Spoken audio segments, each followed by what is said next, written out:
Hey, welcome back. In this video I want to talk about why coops are the best way to get a lot of food really fast, but you still shouldn't use it. Now if you ever played Slime Rancher 1, you probably already know coops weren't a really worthwhile investment in that game. The very simple reason for that was that a coop would not give you the same amount of items that you would get from a garden in the same time period. Gardens were king, and now they no longer are.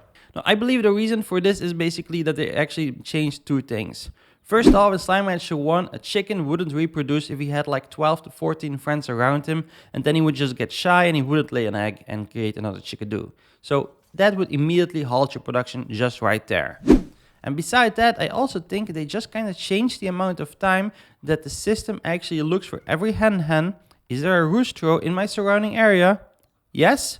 Then I will make a chickadoo. No, I won't make a chickadoo. And I just think the time period between those checks is actually drastically lowered. But that's my opinion. I'm not really a tech geek. I haven't checked in code, but I think that's kind of the change that they made in this game right now.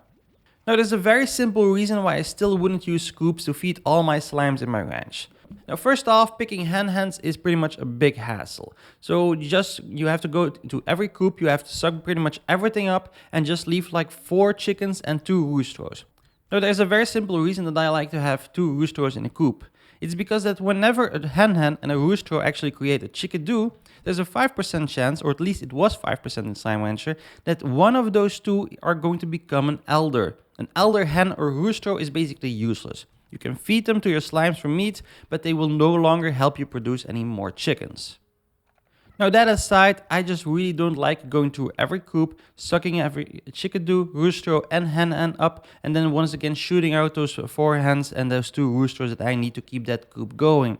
Just picking all that required material that you need to feed your slime is just a big hassle.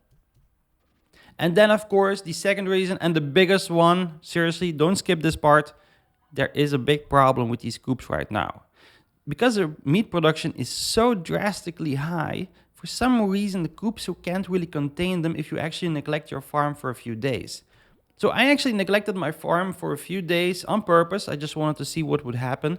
And basically whenever I did this, the amount of hens in those coops would at a certain point just kind of explode exponentially. And at a certain time, they don't really jump over the wall. They just kind of start spawning outside of the coops.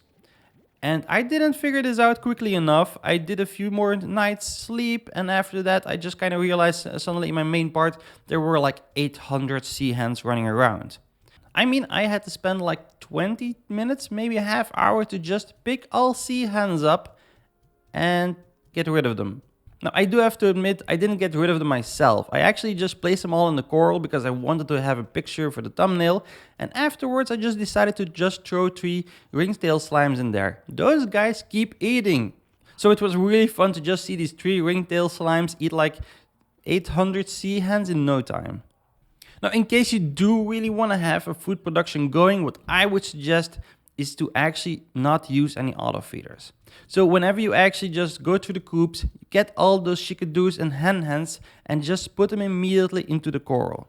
Those hens are immediately going to get eaten, and the chickadoos, they are going to get eaten the moment that they grow up. And that way you won't have too many chickens in your coops and they won't explode up exponentially and start spawning next to your coops. Now, I do have to admit, I really like that they ramped up meat production, because if we could actually just, kind of combine this meat production with drones, for example, that would be able to just suck up all those chickens from those coops and place them immediately into the auto feeders, it would make our life a lot easier. That way we would be able to have some meat-eating largos in our ranch. I mean, I can't remember how long it has been since I've seen a hunter tabby largo, for example. But that's how I feel about meat production in Slime Rancher 2 right now. Please let me know your thoughts in the comment section down below. And next up, you should probably check out this video right here, but don't click on just yet. Be sure to subscribe to stay up to date on everything Slime Rancher 2 related. Thanks for watching. I'll see you over there.